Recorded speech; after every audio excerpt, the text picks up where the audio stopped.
2024 లేదా 25లో డిగ్రీ లేదా బీటెక్ చదివారా? సాఫ్ట్‌వేర్ జాబ్ కోసం ఎదురు చూస్తున్నారా? అయితే కోడ్ జ్ఞాన్ 100 డేస్ కోర్సులో చేరండి, జాబ్ సాధించండి. నమస్కారం అమ్మ గారు. నమస్తే అమ్మా. మీనరాశి వారికి విద్యాపరంగా, ఆరోగ్యపరంగా, సంతానపరంగా ఎలా ఉండబోతుంది? ఎన్ని గ్రహాలు వారికి ఈ మాసంలో అనుకూలిస్తున్నాయి? ఏ ఏ సందర్భాల్లో జాగ్రత్త పడాల్సిన అవసరం ఉందంటారు? తప్పకుండా అండి. మీనరాశి అనేటువంటిది ఆఖరి రాశి, ద ఒరిజినల్ 12th హౌస్ అంటుంటామండి. జనరల్లీ ఈ మీనరాశి వాళ్ళకి ఏంటి అంటే చాలా రోజుల దగ్గర నుంచి విపరీతంగా డబ్బులు ఖర్చు అవ్వడం, డబ్బులు నిలబడకపోవడం కావచ్చు, ఏలినాటి శని ప్రభావం, ఇవన్నీ కూడా చాలా ఇబ్బంది పెట్టాయి. అయితే ఇక్కడి నుంచి అక్టోబర్ మాసం దగ్గర నుంచి వీళ్ళకి చాలా రకాలుగా గ్రహాలు మారడం వల్ల విభిన్నమైనటువంటి మార్పులు మంచి కొరకే జరగబోతున్నాయి. సో ఒక్కొక్కటి ఎలా జరుగుతున్నాయో మనం చూద్దామమ్మా. మొట్టమొదటిగా మీనరాశిలో వక్రించి సంచారం చేసేటువంటి శనిగ్రహము 12వ స్థానమైనటువంటి కుంభరాశిలోకి అక్టోబర్ మాసంలో సంచారం చేయడం జరుగుతోంది, అంటే రావడం జరుగుతోంది. దీనివల్ల ఏంటి అంటే ఏలినాటి శనిలో ప్రథమ పాదమైనటువంటి 12వ స్థానంలో శని ఉన్నప్పుడు ఎలా అయితే డబ్బులు విపరీతంగా ఖర్చు అయ్యాయో వాటికి ఆ విధంగానే డబ్బులు ఖర్చు అయ్యే అవకాశాలు ఎక్కువగా కనబడుతున్నాయి. ఒక్క విషయం బాగా గుర్తుపెట్టుకోండి, డబ్బులు విపరీతంగా ఖర్చు అవుతున్నాయి అంటే డబ్బులు విపరీతంగా ఖర్చు పెడతారు అని అర్థం. ఖర్చు పెడతారు అంటే డబ్బులు వస్తాయి అని అర్థం. సో మనీ అనేటువంటిది వస్తుంది, విపరీతంగా ఖర్చు కూడా పెడతారు. అయితే జాగ్రత్తగా ఉండాల్సింది ఏంటి అంటే శని రాహుల యొక్క కంజంక్షన్ 12th హౌస్లో ఉందండి. విదేశాల్లో ఉన్నటువంటి వాళ్ళు చాలా జాగ్రత్తగా ఉండాలి. అలవాట్లు, వ్యసనాలు, జోదములో ఉన్న వాళ్ళు చాలా జాగ్రత్తగా ఉండాలి. శరీర ఆరోగ్యం విషయంలో క్రానిక్ హెల్త్ ఇష్యూస్ ఉన్నటువంటి వాళ్ళు చాలా చాలా కేర్ఫుల్గా ఉండాలి. అయితే మనం చూస్తే అండి 4వ స్థానంలో సంచారం చేసేటువంటి గురుగ్రహ సంచారం 5వ స్థానంలోకి ఈ సెప్టెంబర్ 28వ తారీఖున గురుడు మారడం వల్ల ఇక్కడికి రావడం జరిగిందండి. దీనివల్ల ఎలాంటి ఫలితాలు ఉంటాయి? కీర్తి ప్రతిష్టలు పెరగడం, సుఖ సంతోషాలు పెరగడం, తర్వాత ధన ఆదాయం పెరగడం, ధన సంపదలు వృద్ధి చెందడం, అధికార ప్రాప్తి, వ్యాపారం విస్తీర్ణత చేయడం, సంతాన ప్రాప్తి, వివాహాది శుభ కార్యక్రమాల్లో అటెండ్ అవ్వడం, ఆరు మీకే వివాహం కుదరడం, ఏదైనా కావచ్చు. సో శుభకార్యాలు జరిగేటువంటి యోగం ఇక్కడతో చాలా బాగా కలుగుతోంది అని చెప్పొచ్చండి.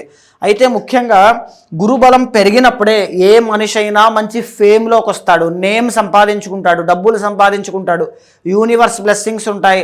పంచమం కాబట్టి ప్రేమ వ్యవహారాల్లో అన్నిట్లోనూ విజయాన్ని చూస్తారు.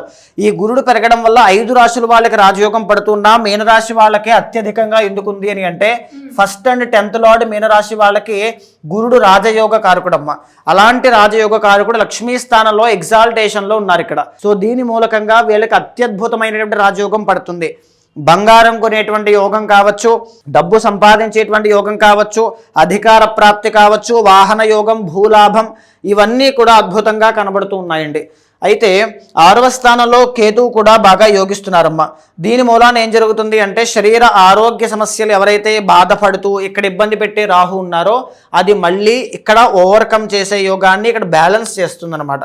సో ఈ యోగం చాలా బాగా పనికొస్తుంది. 7వ స్థానంలో శుక్ర సంచారం చాలా బాగుంది. దీనివల్ల ఏంటి అంటే ఇక్కడ శుక్రుడు నీచ స్థితిలో ఉన్నారు.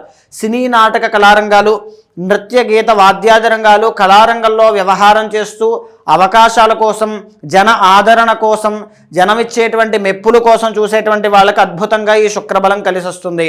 క్రియేటివ్ ఫీల్డ్లో ఏఐ వర్చువల్ రియాలిటీలో ఉన్నటువంటి వాళ్ళకి, కలత్ర దోషం ఉన్న వాళ్ళకి కూడా చాలా బాగుంటుంది. అంటే భార్యాభర్తల మధ్యలో వివాదాలుండి, కలహాలుండి ఇబ్బందులు పడుతున్న వాళ్ళు కూడా ఈ అక్టోబర్ 9వ తారీఖు తర్వాత నుంచి శుక్రుడు వచ్చిన తర్వాత కలిసి ఉండే యోగం కనబడుతోంది. పర్సనల్ చార్ట్లో శుక్రబలం బాగుంది అంటే ఖచ్చితంగా రాజయోగాన్ని చూస్తారు. అయితే ఇక్కడ జాగ్రత్తగా ఉండాల్సింది ఏంటంటే ముఖ్యంగా బుధగ్రహ సంచారం తప్ప రవి కుజులు ఇద్దరు కూడా ఇక్కడ యోగించడం లేదు. ఎందుకు యోగించడం లేదు అంటే అష్టమంలో రవి నీచ స్థితిలోకి వెళ్తూ ఉన్నారండి. ఎప్పటి నుంచి? అక్టోబర్ 17వ తారీఖు దగ్గర నుంచి రవి తులారాశిలోకి వెళ్ళడం వల్ల వ్యాపారంలో చాలా ఇబ్బందులు వచ్చే అవకాశాలు ఎక్కువగా ఉంటాయి. రాజకీయ నాయకులు ఎవరైతే ఉంటారో రాజకీయం చేసేవాళ్ళు జాగ్రత్తగా ఉండాలి. శరీర ఆరోగ్యం విషయంలో చాలా జాగ్రత్తగా ఉండాలి. తర్వాత తండ్రి యొక్క ఆరోగ్యం, మీనరాశి వాళ్ళ యొక్క తండ్రి యొక్క ఆరోగ్యం కూడా చాలా చక్కగా చూసుకోవాలి. ఎందుకంటే అష్టమము రవి నీచస్థితి, 6th లార్డ్ 8thలో అండి. సో చాలా కేర్ఫుల్గా ఉండాలి. హెల్త్ డ్యామేజ్ అవుతుంది.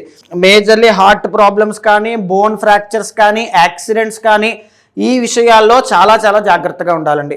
అయితే 8వ స్థానంలో కుజగ్రహ సంచారం అనేటువంటిది ఉండడం వల్ల రుణ బాధలతో ఇబ్బంది పడేటువంటి వాళ్ళు ఇంకా కేర్ఫుల్గా ఉండాలి.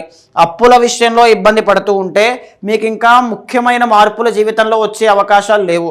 సో అదేవిధంగా రియల్ ఎస్టేట్ వ్యాపారం చేసేవాళ్ళు, భూ వివాదాల్లో ఉన్నవాళ్ళు, న్యాయపరమైన చిక్కులతో ఉన్నవాళ్ళు, కోర్టు సమస్యలతో ఇబ్బంది పడేటువంటి వాళ్ళు, కుజుడి యొక్క బలం లేదు కాబట్టి చాలా కేర్ఫుల్గా ఉండండి. కుజుడి యొక్క బలం పెరగాలి అంటే సుబ్రహ్మణ్య స్వామి వారి యొక్క ఆరాధన చేయాలి. మంగళవారం నాడు కందులు దానంగా ఇవ్వడం వల్ల మరింత శుభ ఫలితాలు ఖచ్చితంగా చూస్తారు. అయితే ఓవరాల్గా మనం చూస్తే మీనరాశి వాళ్ళకి గత మాసంతోనూ ఆ ముందు మాసాలతోనూ పోలిస్తే ఇప్పుడు ముఖ్యమైనటువంటి మార్పులు జీవితంలో రాబోతున్నాయి. మంచి కొరకే ఎక్కువగా ఉన్నాయి. రవి బలం తక్కువగా ఉంది కాబట్టి పనులు పెండింగ్ పడే అవకాశాలు, తర్వాత సమయానికి ఆహారం తీసుకోలేకపోవడం, పనుల్లో పడి ఆహారం తీసుకోలేకపోవడం వల్ల హెల్త్ ఇష్యూస్ అనేటువంటివి క్రమేపీ పెరిగిపోతాయి.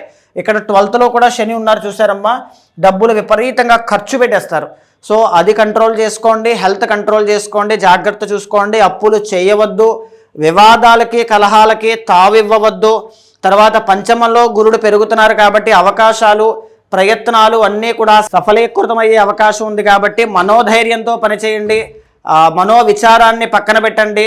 చెయ్యగలను అనేటువంటి కాన్ఫిడెన్స్తో చేయండి. రవి అనేటువంటి ఆయన కాన్ఫిడెన్స్కి ఆయన చిహ్నం కాబట్టి రవి బాలేనప్పుడే ఒక భయము ఇలాంటివన్నీ కూడా ఎక్కువగా పెరుగుతూ ఉంటాయి. సో మెడిటేషన్ ప్రాక్టీస్ చేయడం, కాన్ఫిడెంట్గా ముందుకు వెళ్ళడం లాంటివి గొప్ప ప్రికాషన్స్గా మీకు పనికొస్తాయి. ఈ మాసంలో వీళ్ళకి కలిసి వచ్చే రంగు ఏంటి మాగారు? ఈ మాసం వరకు వీళ్ళకి కలిసి వచ్చే రంగు ఎల్లో అండి. ఎల్లో కలర్ మీకు చాలా బాగా కలిసి వస్తుంది. కలిసి వచ్చే నెంబర్ 5 చాలా బాగా కలిసి వస్తుందమ్మా. కలిసి వచ్చే రోజు గురువారం చాలా బాగుంటుందండి. అండ్ అలాగే వీరు ఎలాంటి పరిహారం చేసుకోవాలి ఈ మాసంలో వాళ్ళకి కలిసి రావాలి అంటే? శని రవి ఇద్దరు కూడా బాలేదు కాబట్టి ముందుగా ఉదయాన్నే నిద్ర లేవడం అలవాటు చేసుకోండి. నెంబర్ 2 ఏంటి అంటే బద్ధకాన్ని, నిర్లక్ష్యాన్ని పక్కన పెట్టండి. రవి కాబట్టి సెల్ఫ్ కాన్ఫిడెన్స్తో ముందుకు వెళ్ళండి. ఆదిత్య హృదయాన్ని సూర్యకిరణాలు మీ మీద పడేటప్పుడు సూర్యోదయ వేళలో ఆ ఉషక్కాంతులలో ఆదిత్య హృదయ పారాయణ చేయడం వల్ల గొప్ప తేజస్సుతో ముందుకు వెళ్తారు. రవి అనుకూలించడం వల్ల పనులన్నీ కూడా సఫలీకృతం, కార్యానుకూలత, కార్యసిద్ధి యోగం పడుతుంది. మరి అలాగే ఇంకా ఎవరికైనా కూడా ఇంటర్నల్గా వారి యొక్క చార్ట్ ప్రభావం ఏ విధంగా ఉంది, వారు ఎదుర్కొనే సమస్యలకి ఎలాంటి పరిహారం చేసుకోవాలి అనుకునే వాళ్ళు ఎవరైనా కూడా మిమ్మల్ని అప్రోచ్ అవ్వాలి అంటే ఎలా ఉంటుంది మా గారు? అలాంటి వాళ్ళు ఎవరైనా సరే ఖచ్చితంగా మీకు కింద కనిపించిన నెంబర్కి కాల్ చేస్తే మా వాళ్ళు మీకు పూర్తి వివరాలు అందిస్తారు. మీ గోచారాన్ని, అదేవిధంగా మీ పర్సనల్ చార్ట్ చెక్ చేసిన తర్వాత, ఎందుకు అని అంటే పర్సనల్ చార్ట్లో చాలా యూనిక్గా ఉంటుందండి. అక్కడున్న బ్లాకేజెస్ వేరు, అక్కడున్న గ్రహాల యొక్క స్ట్రెంత్ వేరు, అన్నీ వేరు. అవి చెక్ చేసిన తర్వాత ఏదైనా దోషం ఉంటే శాంతి పరిహారములు ఆచరింపచేసి భగవత్ అనుగ్రహం కలిగేలా చేస్తాను. థ్యాంక్ యూ మా గారు. Thank you so much. నమస్తే అమ్మా.